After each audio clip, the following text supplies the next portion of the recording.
What's up, people? What's going on? MCZX here of the Smart Kingdom. I hope you all had a happy holiday, Merry Christmas. You're celebrating Kwanzaa.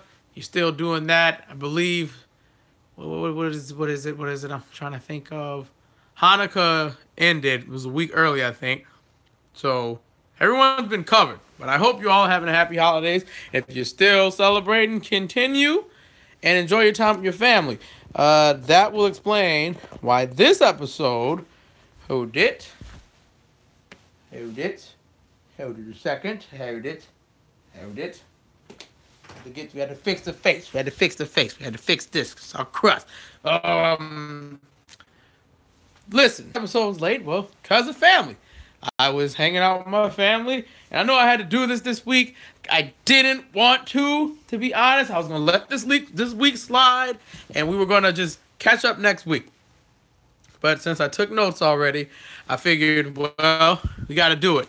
Happy holidays, Merry Christmas, Happy Hanukkah, Happy Kwanzaa, happy everything. I hope you all are doing great. Let's talk about WWE this week, starting with my favorite thing, the most consistent brand, NXT. Oh, man, NXT was good. It was good. I wouldn't say spectacular like last week, but it was great. The Street Profits had a squash match against Riley Apex. I don't know if that was an Alex Riley joke. And I believe the commentators kept referencing this man as young JBL, because he did look like JBL a little bit. It was terrible. Street Profits win, obviously, and they make the declaration that they're here to stay 2018, and they're going to conquer because they've seen everything this year. Next year's their year. Hope that works for them. The only stinker of the show, unfortunately, Ember DeVille, NXT Women's Championship match it's the fault. I think I am not interested in Sonya Deville because she is legit. I think she could kick my ass. She could probably kick all of our asses, but I think the character, it's not doing anything for me. I'm kind of bored with Sonya Deville. Like, when Baszler's around the corner, why would I want Sonya Deville? Hopefully that was a send-off match so she can stay on Raw full-time. I don't know what's wrong with her character, but something needs to change so she's, I guess, more believable. Her being a lackey to Paige isn't really bringing legitness to that MMA stuff she does. But match was okay. Sonya defense. Ember Moon, makes the comeback as usual. Hits a nice northern suplex. That lunar combo she does. Some more back and forth. And eventually, Ember hits that handspring forearm. And then she hits the Eclipse 1, 2, 3. Obviously, Ember Moon's not losing on a random Wednesday night. Kairi Sane comes out, though. And Kairi has a bone to pick with Ember. She takes out the little the voyage thingy. The voyage thingy. That sounds so bad. I'm glad I didn't say compass, because compass is this. The compass is not that. She took out the little scope, and she looks and points at that Ember Moon. Was like, shows the elbows, like, yeah, I want a title shot, which is cool. But then, just when I said Shayna Baszler was around the corner, she legit was around the corner. Shayna Baszler, Coquina catches Kairi Sane a rear naked chokes until she's out for about 15, 20 seconds. She's arrived. And Shayna looked at it. I wanted to. Now I have with the Ember Moon's friend is Kairi Sane. Why didn't she do anything to help her out? Why didn't she run after Baszler to get off my friend who you're choking out? And you have that little hold on for a long time, and I'm just gonna stand there and be like, what is she doing? How could you do this to my friend? It's my friend, and I should do something. I really should. I want this. I want that. But I don't want to help my friend. She's getting attacked. I gotta do something. And unfortunately, she doesn't do anything. She just stares at her, and I I think a lot of us on the internet, I was like, how are you really friends with her? I get it. She's a champion. Why would the champ save a challenger? But your so-called friend is your friend. Why aren't you saving your friend? Yeah. Shayna Baszler's here. It's weird that her first feud is with Kairi Sane. Both of them losing right now would not really help them. I think that'd do more harm than good because Kairi won the Mae Young Classic and Shayna just got here. So Shayna should definitely take out some of the talent they're not using. Like, let's show how legit Shayna Baszler is before we just throw in a few with Kairi Sane because of the history they have the Mae Young Classic, which it's fine. I get it for storyline purposes, but at the same time, someone has to lose. I don't think you want either one of them to lose right now. I mean, you can technically say Kairi's lost. She lost that fatal 4-way, but she hasn't been pinned or submitted. And Baszler, and to have them have a feud again, I don't know, but we'll see where that goes in the next coming weeks. Well, not next week. Next week's a best of, and I think the week after that is also a best of, so there won't be any coverage for NXT for the next 2 weeks. Yeah, AOP hasn't been yet. I quote Mr. Cole, Mr. Fish, Mr. O'Reilly. Authors of Pain will write the next chapter for your thingy.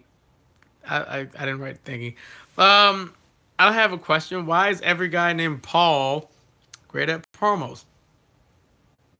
Ellering, Heyman. Sure, there's another Paul. Pauls are great at promos. I said promos. Ember, you know, she was interviewed backstage. She says, I have a target on my back. I know. I'm not hard to find. If they want to make a statement, do it in the ring, but I'm not hard to find. My friend just got choked out. I did nothing about it. Terrible. And now, the meat and potatoes of this episode, the reason it was so good, the Fatal 4-Way, Killian Dane versus Johnny Wrestling Gargano versus Lars Sullivan versus Aleister Black. Holy hell. Why does the infant product, the so-called infant product, does everything better than the full-grown adult? Like, if this is developmental territory, why is the developmental show doing better than the main stage? I'd rather watch the developmental show once a week and just review that, to be quite frank. Because when Raw does a Fatal 4-Way, it seems a 4-Way, it's just, you do a spot, you do a spot, you do a spot. Someone is always looking weak. There's always some person looking weak. This match, everyone looked like they had a chance at winning this match. It's unpredictable, even though we all knew it was going to be Johnny. But the fact of the matter is, when they do a Fatal 4-Way, not even just a throwaway Fatal 4-Way, put some effort into it. Make it look like it's neck and neck. Someone's going to win. Someone's going to win. Don't just say, oh, because Roman Seth's in the match, Seth's winning. Roman's winning. I don't think they should do that. I think Raw and SmackDown should take a couple of cues from NXT and just instead of trying to just, oh, I'm this guy, so I'm winning. Strowman's going to win. Roman's going to win. It's just not the same. And on NXT, it seems like the simplest things, from a tag match to a Fatal 4-Way to a triple threat to a women's match, those are done correctly, the way they're supposed to be done. And when you get it to Raw and SmackDown, it's like we don't have time to do it right because we're rushing. We booked too much stuff on the show, so we got to get this backstage segment. We got to cut 2 minutes out of your match, 4 minutes out of your match, make it work. And you can't really tell a story with like 3 minutes. So those cruiserweights, I feel bad for them. They can't do anything. They can't. They have a whole show and they still can't do anything. Probably limited. But this match was insane. The top rope spot was awesome. I thought that was great. Great way to start the Fatal 4-Way. The top rope spot is when Aleister Black went for moonsault. Lars catches him, throws him. Johnny goes for a suicida, catches him, throws him, and Killian Dane comes and hits Lars Sullivan with a tope, and it just was crazy. was insane. Lars was a monster in this match, by the way. If Braun Strowman went through NXT, I guarantee Lars Sullivan, like what Lars Sullivan is now, that would have been Braun Strowman's spot. Just straight up monster, just powerful, just monster, and that's what Strowman would have been if Strowman went to NXT first and then came to the main roster. He would have been Lars Sullivan. So cool, he's not there. Gorilla Press Spot, that was crazy. That was Jesus Christ, what did Lars do? This is before he went through that table. He threw Gargano on a black. Yeah, that was it. And what might be definitely a nominee for Spot of the Year. I know the year's about to end in a couple days, but Killian Dane jumping from the stage to put Lars Sullivan through a table. Holy crap. Insane. Insane. Bloody insane, I tell you. This entire match. Gargano versus Black, they had a stare down. Lars versus Dane had a stare down. That was good. I thought Lars versus Aleister Black was going to be next, but we get to the finish. So Sullivan gets back up. They have the big boy stare down. Like I said, Dane's elbow is bleeding, by the way, from the table spot. Black comes in and cleans the house. He gets rid of Dane. Then he black masses Lars Sullivan. Sullivan's down. Right when he's about to win the match. Nope. Here comes Adam Cole and crew. Undisputed Era. Takes out those guys. Then Adam Cole hits him with the last call. We haven't seen that in a while. Takes out Black. But Gargano takes out Cole. And after that, it's down to Black and Gargano. Black is staggering in the ring. Gargano hits a slingshot DDT. 1, 2, 3. Number one contender. What a pop. What a win. What a great thing. Amazing. Gargano versus Almas. What is this? The third installment of their matches is going to be at Philadelphia. And I'm pumped. Am I bummed that Aleister lost? No. It makes sense for the story. Because Aleister's beaten all 3 members of Undisputed Era. Took them all out. Because they all debuted. When Kyle O'Reilly was here, who was the first person he fought? Aleister. Then Fish. Aleister. Then Cole. And this fatal 4-way. Not this match, but the little qualifier. Lost. It only makes sense for the Undisputed Era to cost Black his undefeated streak. Of course. I think where we're going with this is great. Lars Sullivan could possibly be feuding with Killian Dane. I'm all for it. Those two guys were crazy. It's too big. They can move. That's what makes it so good. They can move. That was great in NXT. I'm going to give it a B+. Great show. Besides that, Ember Moon match, the worst. Match wasn't good, but everything after the match was good. B+. I like the fact that the Street Profits are coming through. They want them belts. Go for it, boys. Try. Let's get to the second. Was good this week. Shockingly, Raw had consistently. Even the Christmas episode, which I thought was going to be a sleeper, it was good. The first hour was commercial free, and it starts with John Cena. Of course, John Cena being a class act that he is, he gifted his shirt and hat to a fan who had the old shirt, the orange one, to a fan. And, of course, he talked about Christmas and how we're all here, family.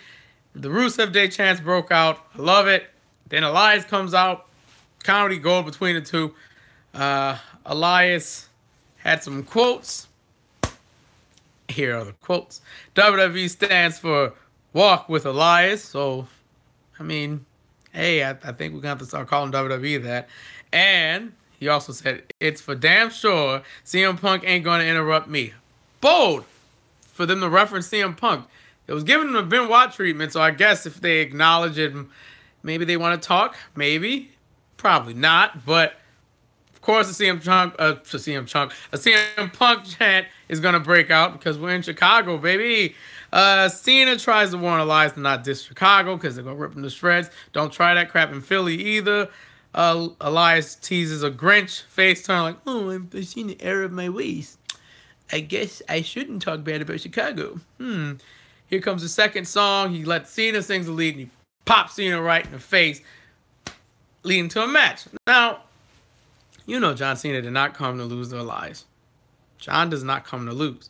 John came to win. And that's exactly what he did. He beat Elias. It was It did look good in that match though. And he does look bigger. But Cena was calling spots as usual. You know, it wouldn't be a John Cena match if he wasn't calling spots. And it had some references by the commentary team.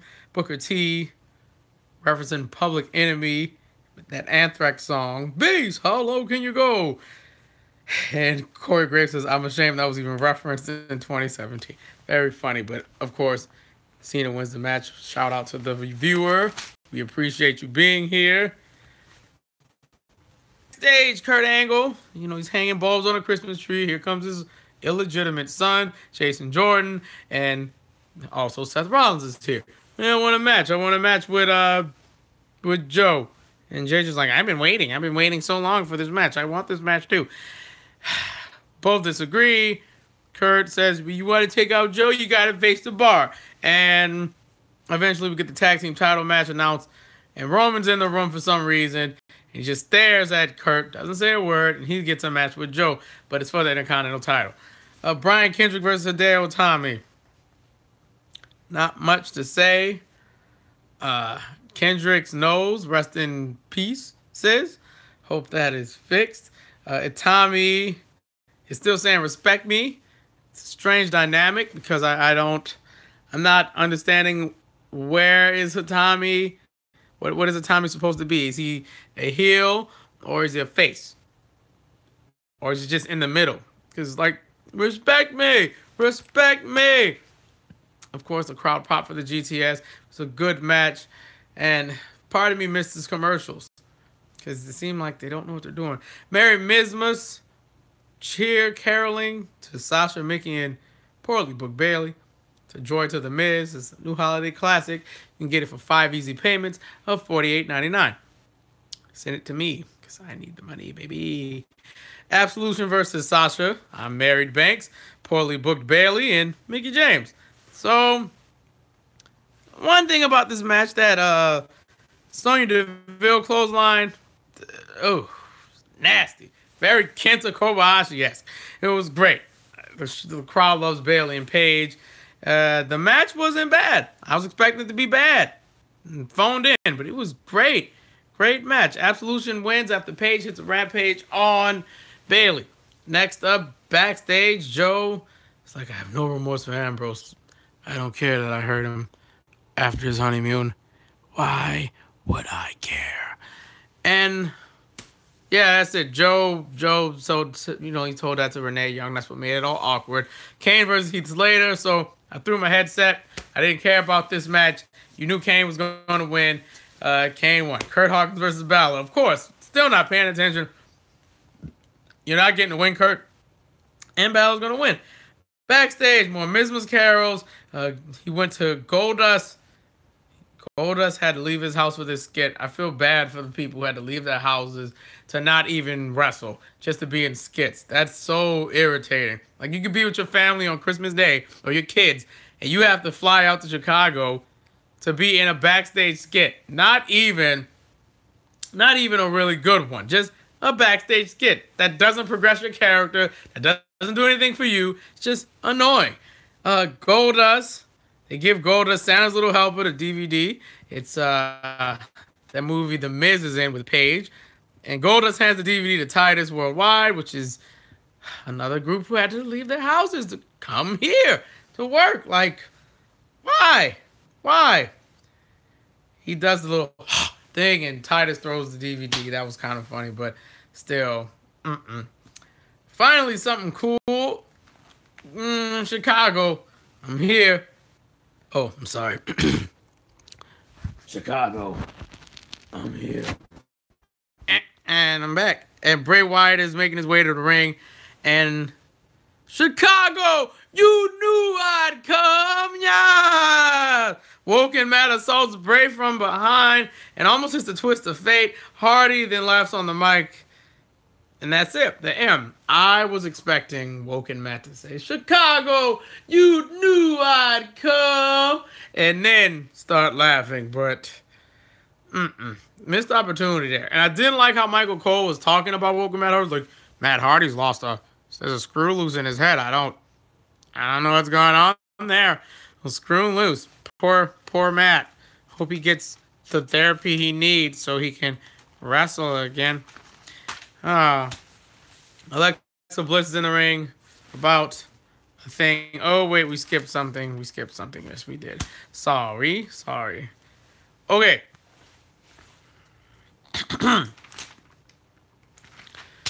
Alright, so backstage, Sheamus got Cesaro a card and Dean Ambrose an action figure without an arm, because that's funny. Cesaro got Sheamus a Seth and Jason Jordan action figure because he hates both of them. He's going to break them. Miracle on 34th Street fight. I wish we didn't have to do this. Why are we doing this? We don't need to do this. Stop doing this every year. Stop it. There's only one funny thing about this, and that's Michael Unfortunate Cole. That's it. The babyfaces win because it's Christmas. Why would the heels win on Christmas?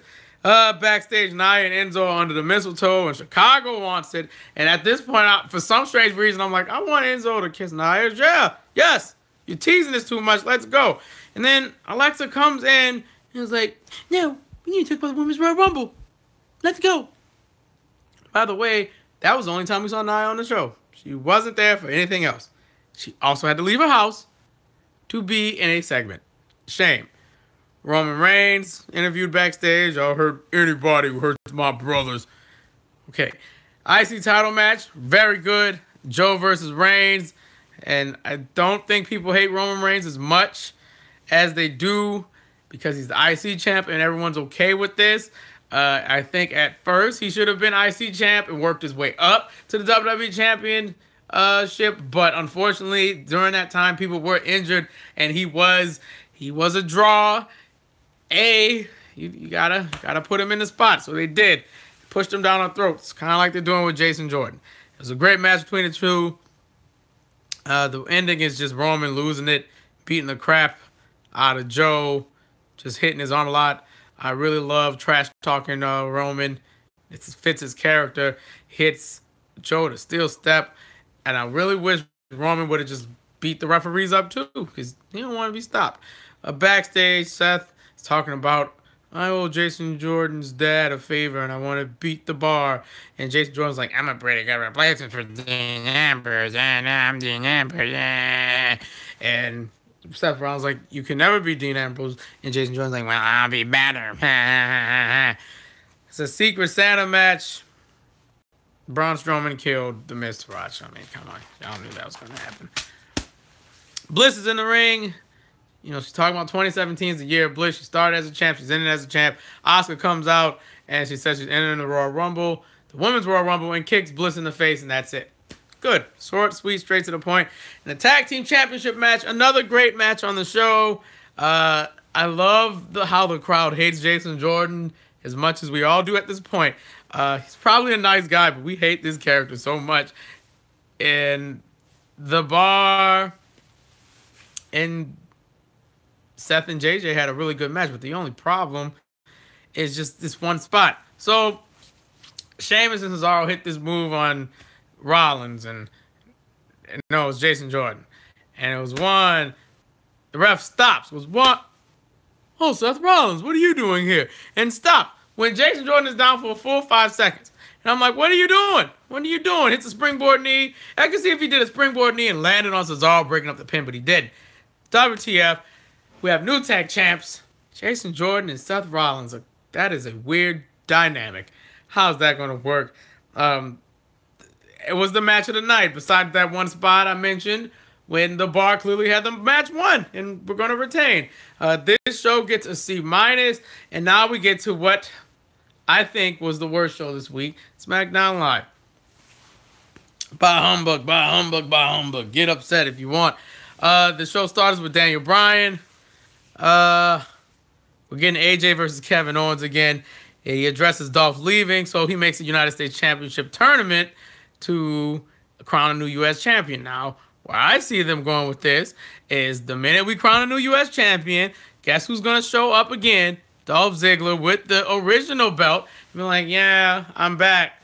Kind of like when CM Punk left with the WWE Championship and showed up after Cena won it. I think we're going to do that again. So, get Baron versus Rude, and the next match was about to be announced, but Gable and Benjamin come out. They want a shot with the New Day.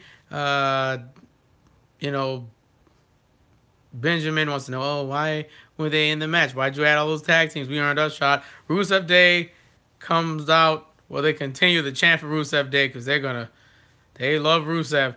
And finally, Aiden English comes out and interrupts Gable and Benjamin. And then comes the New Day. You know, a match is on the way.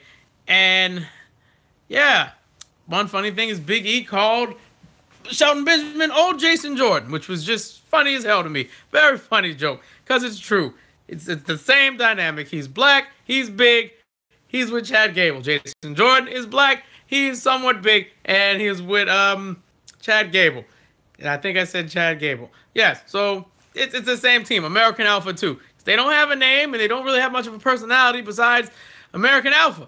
That's what they are. It's American Alpha. So Daniel's trying to do the hip thing. Rusev says no one wants to see you do that. Daniel's like, we're going to have a match. Triple threat match to see who's going to face the Usos, Rusev, and New Day, which is the best match of the night by far. By far. Rusev Day versus New Day versus Benjamin and Gable. And the Usos come out to watch the match. Great, great, great. So many We Want Rusev chants and Rusev Day chants. They did double chaos theory by Gable. Good Lord. Benjamin with these knee strikes. Just disgusting knee strikes. The match was great without commercials, because if they would have played this match, like, here's a box and here's another box. It's a play and play. I would have been pissed. This was the match of the night. The show started off with the match of the night. Usos was like, Jimmy or Jay was like, I'm taking mine pictures. The match ends, correct me if I'm wrong, but Gable and Benjamin, they win the match, and they win because Big E is on the top rope, gets kneed in the face by Benjamin, then boom, hit him with that power bomb, I guess cradle thing, whatever it is, and they win the match. One hell of a match by those two. And then the show just got really bland. I don't know why. SmackDown, what are you doing? What are you doing? Shane's back, and Shane said, when Brian said he's becoming Vince, that hurt his little feelings. Aw, his feelings hurt. And yes, his management style is chaotic, but give him his due. And by the him, we're talking about Vince McMahon, because he talks about his dad is crazy, but if it wasn't for him, we wouldn't have WWE, which is a fact. Cool. Cool. Brian says he's not undermining Vince. He's just saying Shane's throwing his weight around. And Shane questions, well, what are you doing putting Baron in a tournament when he could just get his rematch against Bobby Roode? I don't think they want to do a tournament. Fair. And the main event being AJ and Kevin Owens. Brian's logic to the main event made sense because it was just a hot feud that, well, wasn't really hot for Kevin Owens because he ain't like working with AJ. But it was a hot feud of this year, and he said it should end on a hot feud. And it just ended on that, and I was like, okay, the tension is real. Something is going to happen next year between these two. Cool. The Fashion Police versus the Bludgeon Brothers in a rematch from the pay-per-view. Honestly, they didn't need this. They got it because of the Ascension. They got him a Christmas present. They thought you wanted to fight the Bludgeon Brothers again. No. It was another squash match, except this time the Ascension came out and they saved him. He would have showed a tackle and left. And then backstage, the Ascension makes them fight another match. They said, we're going to get you a rematch, another rematch with the Bludgeon Brothers. I'm starting to be convinced that the Ascension are just a bunch of a-holes. Just absolute a-holes. Like, you're doing this on purpose. Oh, we're not your best friends, huh? Well, guess what? We're going to fight the Bludgeon Brothers again. And we're going to vouch for you because you know that we know that you want this rematch and you want to beat 2B. So, yeah. We get another recap on the Women's Royal Rumble. I'm not mad at the Women's Royal Rumble. I just don't want to see Stephanie McMahon on my TV. I don't want to hear the announcement. I'm ready to see it. I'm ready to see it. Naomi versus Ruby Riott. Women don't get no respect, huh? There's none. Riott says Rumble's a fancy word for riot. That's cute. And Naomi loses in like 2 minutes to a disaster kick or whatever it's called, the riot kick. And that was it. It was a 2-minute match. There was a beatdown. Charlotte comes out. And then the welcoming committee comes out after they beat up Charlotte. And then Riot Squad leaves. I guess the committee's back together, huh? Backstage, AJ has an interview. He's being interviewed. He says, when I step in the ring, I'm the favorite, and his opponents are the underdog. KO's going to have to outdo him, and SmackDown Live will still be the place at AJ Styles' belt. Now, I'm okay with this. Continue. Now, these next 2 matches. The United States tournament, I didn't care. It was all right. It was an okay match with Rude and Corbin. Rude wins after a sunset flip. The second one was Jinder Mahal versus Ty Dillinger. Oh, surprise, he's still on the show. Jinder Mahal has to be on something. Because look at those pimples on his back and his Biggie Smalls chest. One titty bigger than the other one. It has to prove, it looks bad. It looks bad. He looks weird in HD in a 60 frames per second. Like when he lifts his arm up, you can see how small this one is. Like how small one of his chesticles are, and the other one's just huge, drooping down.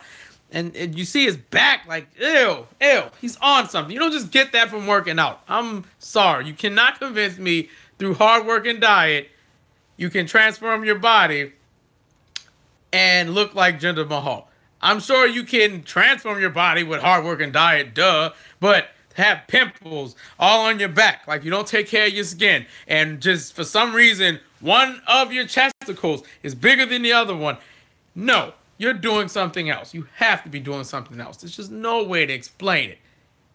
No way. There's no way. It's either a small version of a steroid, like it's a watered down steroid, but it's still a steroid. Anyway, Ty's back. He's doing something. The match was play, so most of it got lost to commercials. And Mahal wins with a Colossus because Ty Dillinger can't have nice things. I didn't give a shit. We have KO versus AJ, probably the second best match on the show. Shane McMahon comes out to tell the ref to check Sammy because, you know, if Kevin's there, Sammy's going to be there. I'm going to stick my nose in their business. They argue about it, and because the referees in WWE are absolutely retarded, and they just stand there like, oh, well, I wonder what Shane and Sammy are talking about. Are they going to invite me to the cookout? Because I want to be at the company cookout. Oh, wait, I have a match. KO, sorry. The referee misses AJ's 3 count, 1, 2, 3, he misses that. And eventually when he turns around, KO got some tights, rolls up AJ, 1, 2, 3. Kevin Owens is ending the year with a win, and he beat the champ, runs the camp. Thanks to Shane McMahon. Thanks, Shane. Appreciate it. And that's SmackDown Live. Honestly, I don't know what the hell SmackDown was thinking. I don't know what they were thinking with this show.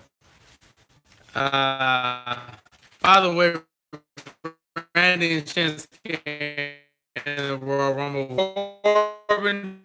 We already knew that. He just become champion again, because if that guy is going to just, here, have the belt. I'm resigning. Opportunity there. That don't make no sense. These matches are dumb. Next week's matches is Zack Ryder versus Mojo Rawley and Xavier Woods versus Aiden English. And there's only 2 ways it's going to go. If Zack wins, that means Aiden's going to win. And if Mojo wins, that means Xavier's going to win. I don't understand if we're going to have Bobby Roode versus Jinder Mahal anyway. And you know Dolph's going to come back and object to this. Like, I didn't leave the belt in the ring on purpose. I just wanted you to remember me for something. No, SmackDown was bad. It just was bad to me. I didn't like it. I hold them to a really high standard because they've been good this entire year. now they're starting to lack. They've been slacking a lot in December and like late November. So I hold them high. And when they start screwing up, I gotta let them know. I gave this a D minus. I might give it a D plus or just a C because of that opening match and the KO versus AJ. But the rest of the show, I could care less about it. I did not want it. And when I care less, that means I care a little bit, but I didn't care a lot. So that's it for episode 3, the WWE Rundown. As for the end of the year, I'm thinking of going live on Sunday, it's New Year's Eve, and do a quick video on my favorite wrestler of the year, the breakout, do a little top 10 list. I believe the viewer that's watching told me to do that. And just knock that out. Maybe record it Saturday when I get off of work and see what happens. But I need to wrap up 2017 on who really outshined everyone. Of course, I'm not going to be any clips for the people because I'm not getting sued. I don't have any money to fight WWE. I'm broke. It's a joke, buddy. I do this for fun. Shout out to Brian Zane, the way he did his video about the best and worst of WWE. I think I'm going to do mine similar. It's kind of the same way. I kind of hope I can if we can get Pinnacle to work. Pinnacle's not been working. But anyway, that is it. I'm MCZX. Next week is just going to be Raw and SmackDown because NXT is doing the best of for 2 weeks. And that's it. Maybe we should throw Impact in, give it a chance in 2018 because sure the hell didn't give it a chance this year. So maybe I'll throw an Impact after it goes off. And we'll go at 9 instead of 7. But if we're not doing Impact, we're going to talk at 7 on time because my family should be out of town. And these will be on time again. So until next time, like, share, subscribe, all that good stuff. See you later and have a wonderful day. Hope 2018 is going to be a much better year for all of us. All right, later.